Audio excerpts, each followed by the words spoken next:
Welcome back. Yes. We've been looking forward to this one, right? We have. We have. Right. It's like we had that opportunity to grab her, and we did it. And there was no better one, no better person, no better woman to have, shared today with us, other than her.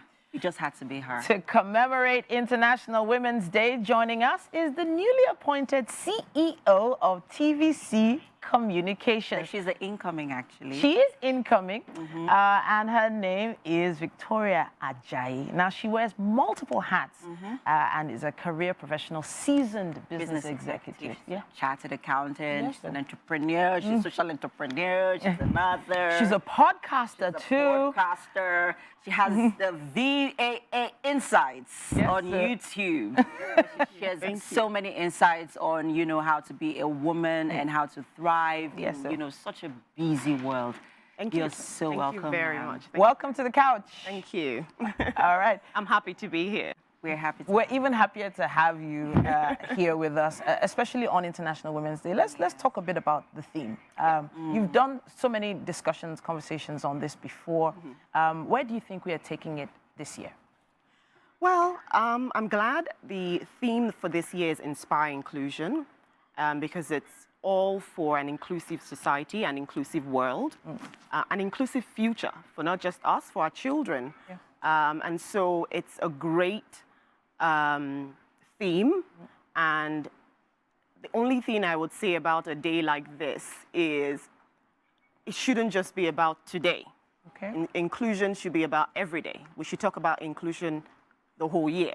In fact, it shouldn't just be a Women's Month. We've termed this month Women's Month. Every month is Women's Month. We give birth every day. We eat every day. We do things every day. So my hope and prayer is that this sort of day will fizzle away gradually as that gender parity gap is closed. But for now, we need days like this where all over the world, voices are amplified, lots of activities are happening where we're just speaking for and advocating for that gender parity gap to be closed. So it's an exciting day. For those who say, oh, it's a she for she thing, well, I'm afraid it's because maybe history, the history fails them. When they understand truly where and how far women have come when it comes to leadership in all spheres of life, I think that comment of, oh, she for she will disappear. Yeah. Hinging on what you just said about she for she brings to mind women do not support women. That narrative has been passed down from one generation to the other, and we keep hearing it. But we are glad that we're in a time where there's a lot of sisterhood, there's a lot of community of sisterhood, that's going on, and it's spreading, and it's just gradually shifting and it's gradually dissipating that narrative. What can we do intentionally to say to sort of not just take away that narrative, but also enforce that sisterhood, that, oh, okay, I'm not just doing this, I'm not just getting on this ladder alone, I'm also taking someone with me. Which also brings to mind, there was a particular article you shared on your LinkedIn, because I follow you on LinkedIn. Yes. And she shares a lot of interesting articles on LinkedIn. And you talked about leadership here. I think there was a feature, there was an NBC feature that you were on. And you talked about leadership and, how you also hinged on inclusion as well. And you also talked about more women, the world showing up. And yes. So let's talk about that and how we need to be more intentional in dealing with the narrative that women do not support women. Okay, so whilst I don't want to get into the nitty-gritty of that debate because it's very unnecessary, there's one thing I would like to emphasize on. I wish all women would understand this. And it's a Yoruba proverb. I like adages, I like proverbs. And some of you who know, I think it's Shina Peters that sang this song. It says, Oju orun teyen fo, lai fara korawo. I'll interpret. Okay. It means the birds in the air fly. The sky is so big that the birds do not collide. The sky is so big that they are free to fly and the birds do not collide with each other. Now, it means the opportunities are so vast. The sky and the opportunities are so wide. It's so big for all of us to thrive. So when people start to say women don't support each other or women fight each other, or it's just a vast universe. Yes. And all of us can thrive and do things and be successful without necessarily Butting heads? yes, butting heads or envy or strive or anything like that. There's enough room for all of us, you know, and which is why I really love that adage.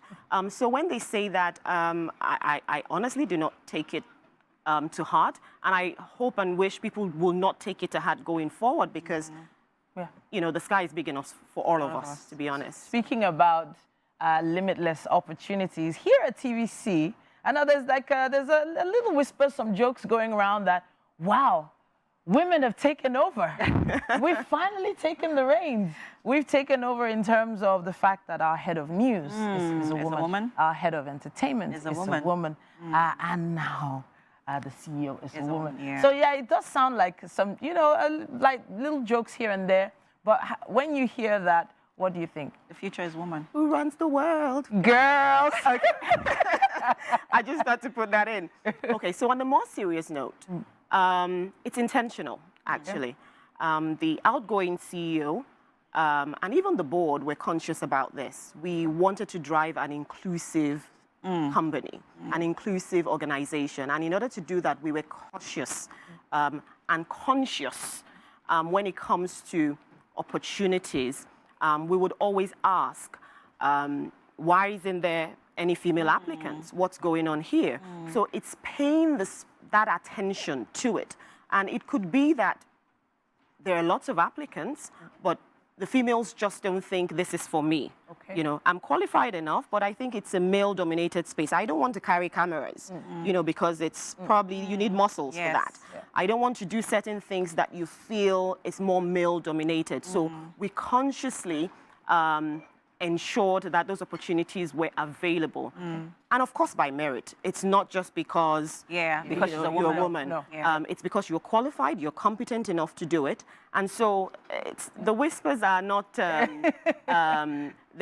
it's good they're there because that's how it's meant to be. We're conscious about it and it's happening. And we're seeing that, you know, not just in leadership positions, across the company, it's almost 50-50. Yeah. So that's quickly, good. we'll talk about your book, The Position-Led Woman. I was going to say that you literally wrote the book about it, and then you were appointed CEO. Yeah. The Precision-Led Woman, a definitive guide to landing leadership positions. That's the name of the book. And and you were intentional with this book. Yes. And you sort of it was written for the woman. Yes. It was written for the women folk. Yes. Why? Okay. So first off, the Precision-Led Woman is my gift to numerous women all over the world who dare to take on any leadership position. A lot of women actually have to come out of their comfort zones to do this. There's a lot of sacrifices if you have to be a leader, and you will see examples in that book when you read it. There are certain positions that you will get to that will demand time away from your family, that will demand sleepless nights, lots of travels, all sorts of sacrifices that you have to make. But that's the quest for leadership. And it's really to encourage people to say it's not impossible if you're planned and if you're intentional, if you focus and you know that you want to attain a leadership position, you want to lead in your sphere or in your circle or in your sector, then there are steps you can take, which other women have taken and has led them to land in those leadership positions. And that's what the book is really about. It's really to encourage other women. You know, it actually brings to mind when they say, you can have it all. And they say, something has to give. I mean, you talked about sacrifices, but for some, something had to give eventually. Okay, so this is what I discussed this and mentioned this in the book, actually. The narrative of you can't have it all or, you know, something would give. See, except you're all-knowing, like our maker. Yes. and you know everything that's happening everywhere. So no one is perfect, and there is no way you will be 100% at home, 100% at work, 100% at the same time. So let's stop deceiving ourselves, right? There will be times where you need that 100% focus at work, where you need to be married to your work. But there'll be times where you need to be married to the house as well, your home as well. So it's knowing when and ensuring you are planned and you're intentional about everything that would help you get there. So I don't want us to dwell too much on whether you can have it all or whether you can't. Is, do you even have a plan? You know, what is your goal? What is your leadership goal? Do you see yourself as a leader? And what are the plans to, you know, for you to be there? And which are some of the things I discussed, the model I discussed in the book, the BLAST model. I honestly wanted to touch on the BLAST model. I don't know if we have enough time to touch it. We have you said here, brand yourself, the way you look, your attitude. You also talk about how you speak and how you think. Yes. Amazing. How you speak and how you think, very, very important. So while we're heading over to the kitchen, I'd like us to talk about how you create that balance. Work-life balance. Very important. So, all right, let's head over to the kitchen while we talk about that.